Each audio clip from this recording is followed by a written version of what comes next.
Hmm.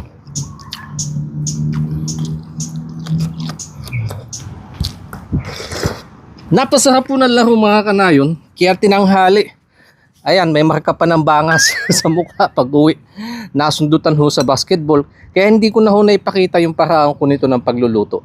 Meron nga po ako dito sinabawang kabuting. Uong malum ang tawag namin dito.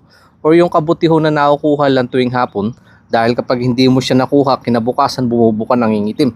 Sa mga dayami o kaya sa mga pilapil. Nilagyan ko lang po ng talbos ng ampalaya, luya. Saka yung isda na prito, sinahog ko na din ho dyan para magkalasa yung sabaw. Ah, grabe. Napakainam.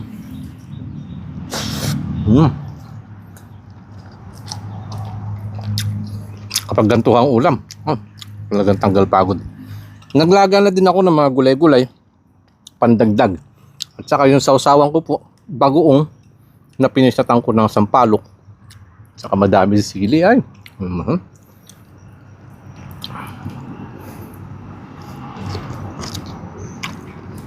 Sarap.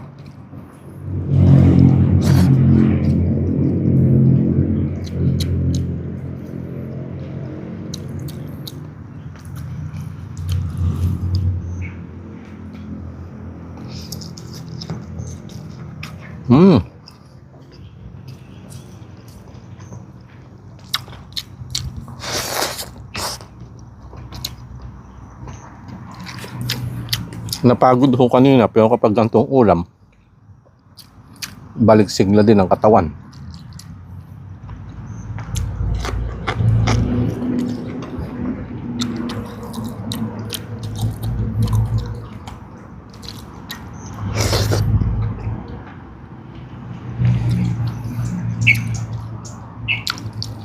Baho talaga kapag kabuti, no?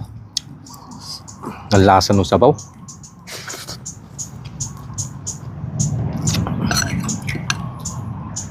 Kunin ko na nga itong isda dito pa ha.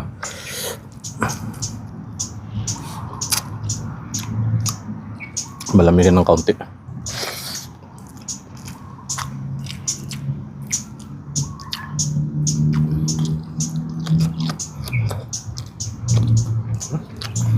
Ganito ho ang gusto kong lagayin sa talong.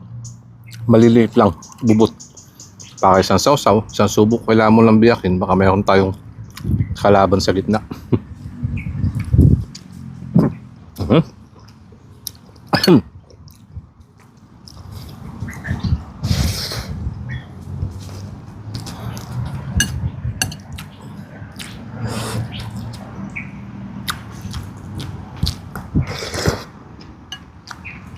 Wala.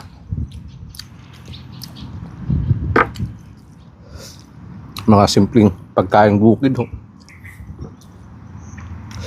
Pero hindi nakakasawa kahit araw-arawin.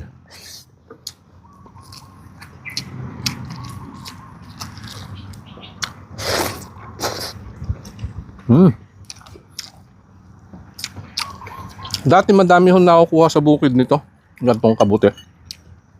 Pero ngayon madalang na din. Dahil sa paggamit ho ng mga nakakalasong pamatay damo.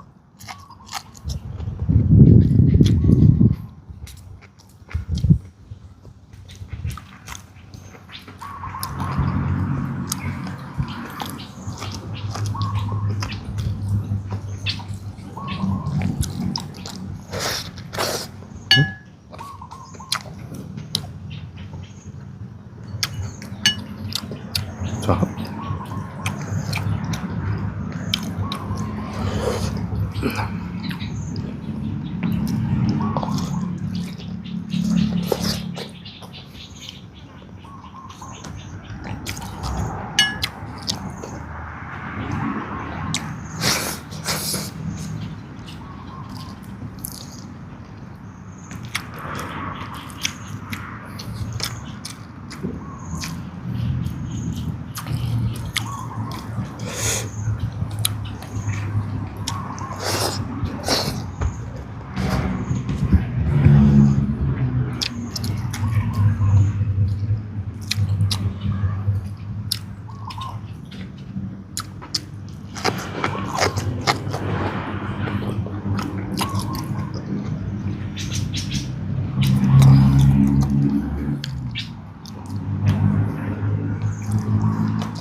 Hmm?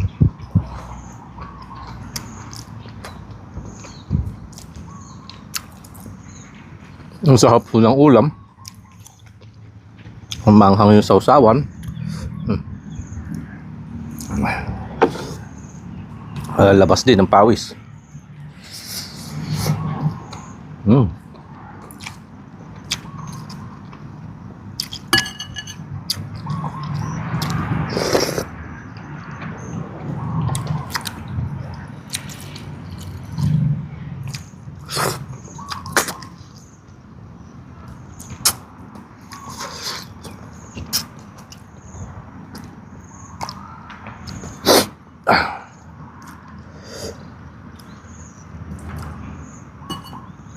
Ito yung gusto ko naman sa puso.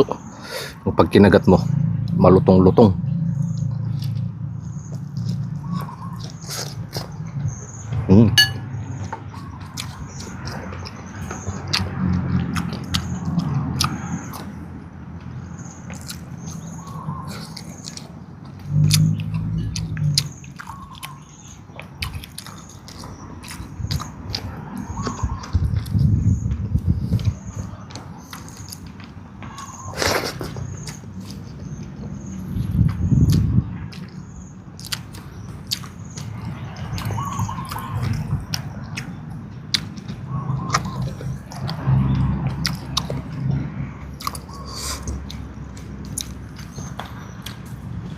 May sabaw din ho yan, bagoong.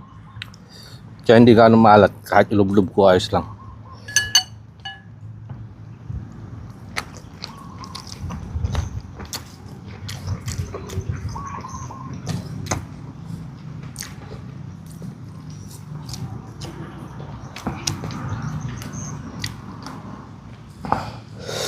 Ito talaga yung perfect ho na kombinasyon ng ampalaya at saka yung kabute.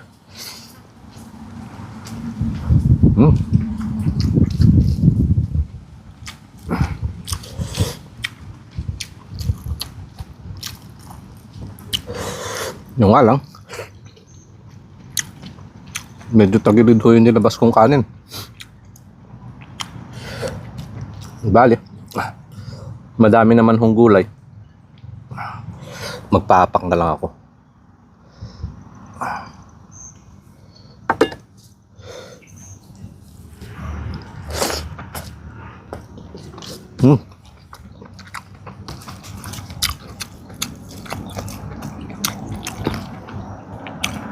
Sarap.